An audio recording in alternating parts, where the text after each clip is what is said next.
Vote चोर, vote चोर।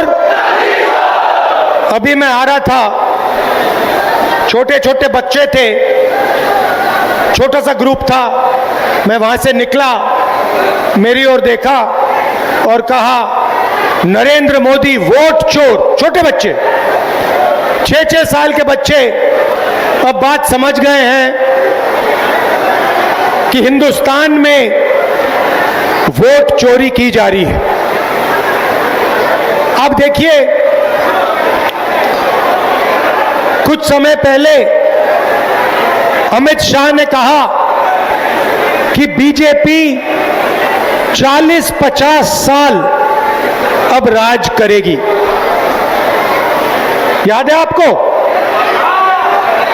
अब राजनीति में कल क्या होगा किसी को नहीं मालूम, मगर अमित शाह को 40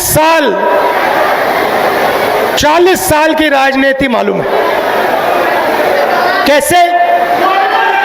वोट चोर। इलेक्शन आता है, ओपिनियन पोल आते हैं और उसमें ओपिनियन पोल हमारे जो मीडिया वाले कहते हैं, हरियाणा में कहा कि कांग्रेस पार्टी जीतेगी। नरेंद्र मोदी और अमित शाह कहते हैं बीजेपी जीतेगी और आंकड़े देते हैं 300 पार। 2014 में, 2019 में ओपिनियन पोल कुछ और कह रहे थे। नरेंद्र मोदी जी 2019 के चुनाव के बाद रिजल्ट आने से पहले प्रेस कॉन्फ्रेंस करते हैं, कहते हैं 300 सीटें आएंगी। हिंदुस्तान के सारे पोलस्टर कुछ और कह रहे हैं, ओपिनियन पोल कुछ और कह रहे हैं। नरेंद्र मोदी कहता है 300 सीट आएंगी। कितनी आई? 300 आई। क्यों? वोट चोर। भाइयों और बहनों, सच्चाई है कि ये पहले गुजरात में शुरू हुआ। ये 2014 से पहले गुजरात में शुरू हुआ और 2014 में नेशनल लेवल पे ये लोग इसको लाए। गुजरात मॉडल आर्थिक मॉडल नहीं है, गुजरात मॉडल वोट चोरी करने का मॉडल है। और इस मॉडल को ये 2014 में नेशनल लेवल पे लाए। आप देखिए, मध्य प्रदेश का चुनाव चोरी किया, हरियाणा का किया, महाराष्ट्र का किया। हम कुछ बोलते नहीं थे क्योंकि सबूत नहीं था, मगर महाराष्ट्र में सबूत मिल गया। इन्होंने कुछ ज्यादा कर दिया। लोकसभा में हमारा गठबंधन जीतता है, 4 महीने बाद असेंबली इलेक्शन होता है, हमारे गठबंधन जमीन पे दिखता ही नहीं है, खत्म। फर्क क्या था? फर्क था कि लोकसभा में जितने वोट हमें मिले उतने ही हमें विधानसभा में मिले। इलेक्शन कमीशन ने लाखों वोट जोड़े, तकरीबन 1 करोड़ वोट लोकसभा के बाद जोड़े। वो सारे के सारे वोट बीजेपी के खाते में जाते हैं और उन वोटों से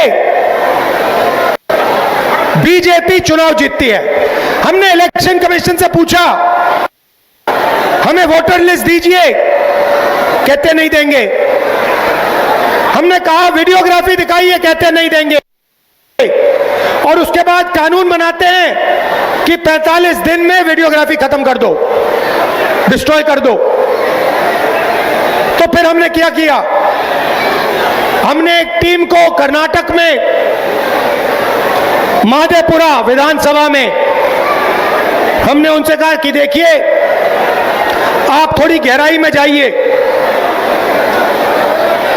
मैं उन लड़कों का धन्यवाद करना चाहता हूं। 4-6 महीने 16-16 घंटे उन्होंने काम किया। मैं बताता हूं क्या किया। इलेक्शन कमीशन ने हमें पोलिंग के टाइम लिस्ट देते हैं, कागज की लिस्ट, 200 किलो कागज, 8 फुट ऊंची गड्डियां कागज की। हर लिस्ट को, एक चेहरे को लाखों चेहरों से मिलाया, एक चेहरे को लाखों फोटो से मिलाया, एक नाम को लाखों नामों से मिलाया और सच्चाई निकाली। भाई और बहनों, महादेपुरा असेंबली में, मैं लोकसभा की बात नहीं कर रहा हूं, एक असेंबली में 1 लाख फर्जी वोटर मिले। कोई 4-5 बार वोट कर रहा है, अलग अलग पोलिंग बूथ पे नाम है। एक घर में 70-80 लोग हैं, एक बेडरूम का घर है, हमने लोग वहां भेजे, वहां पे 4 लोग रहते हैं। हमने पूछा भैया ये 70 लोग कौन है? ऐसे कोई नहीं है यहां पे। डुप्लीकेट नाम, हजारों डुप्लीकेट नाम, 1 लाख फर्जी वोट। भाई और बहनों, महादेपुरा में 7 असेंबली है, 6 में कांग्रेस जीतती है। जहां पे 1 लाख फर्जी वोट थे वो सारे के सारे बीजेपी को गए, और एक असेंबली में 1 लाख वोट से बीजेपी जीतती है और पूरी लोकसभा को ले जाती है। भाई और बहनों, ये सिर्फ कर्नाटक सेंट्रल में नहीं हुआ है, ये हिंदुस्तान में 70-80 सीटों में किया गया था। और मैं आप इसको स्टेज से बता रहा हूं, हमने काम शुरू कर दिया है। महादेपुरा पहला कदम है।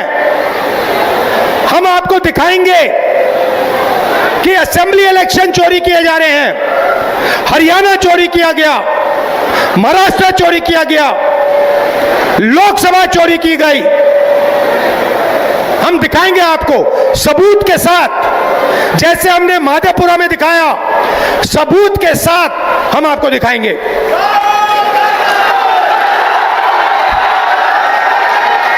और ये वोट चोरी क्यों की जा रही है? आप देखिए, ये संविधान जो है, ये अंबेडकर जी का संविधान है, ये अंबेडकर जी का संविधान है, ये हमारे लिए पवित्र किताब है।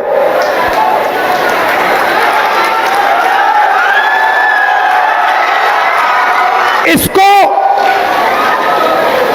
दुनिया की कोई शक्ति नहीं छू सकती है।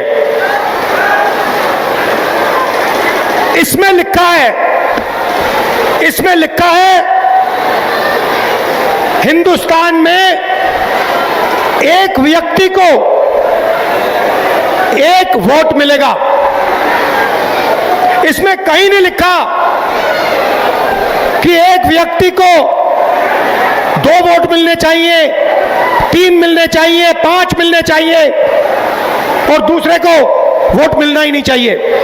मैं इलेक्शन कमीशन से पूछता हूं, इसमें लिखा है कि एक व्यक्ति को 1 वोट मिलेगा। आपने 65 लाख वोट बिहार में क्यों काटे? आप संविधान पर आक्रमण कर रहे हो। बिहार में हजारों लोग हमसे मिले,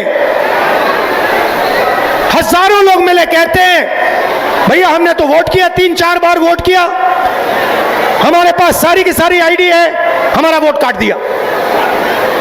हजारों लोग से मैं मिला हूं, यहां पे जिंदा लोगों को मार दिया। और आप देखिए किसको मार रहे हैं। आप देखिए किसका वोट कट रहा है। मैं आपको बताता हूं, दलितों का वोट कट रहा है, पिछड़ों का वोट कट रहा है, ईबीसी का वोट कट रहा है, अल्पसंख्यकों का वोट कट रहा है। मतलब हिंदुस्तान के गरीब लोगों का वोट कट रहा है। अंबानी का नहीं कट रहा, अदानी का नहीं कट रहा, हिंदुस्तान के गरीब लोगों का वोट कट रहा है, क्योंकि वो नहीं चाहते कि आपकी आवाज सुनाई दे। वो नहीं चाहते कि आप अपनी जमीन की रक्षा कर पाओ। वो नहीं चाहते कि आप पेपर लीक के सामने खड़े हो पाओ। वो नहीं चाहते कि आपके बच्चों को रोजगार मिले, इसलिए इस पर आक्रमण कर रहे हैं। भाइयों और बहनों, इसके बिना हिंदुस्तान के गरीबों के पास कुछ नहीं है। जो अधिकार आपको मिले हैं वो इस किताब से मिलते हैं, और ये कोई नई किताब नहीं है। इसमें सोच जो है हजारों साल पुरानी है। यहां पे स्टालिन जी आए, इसमें पेरियार जी की सोच है। यहां पे वेणुगोपाल जी बैठे हैं, इसमें नारायण गुरु जी की सोच है।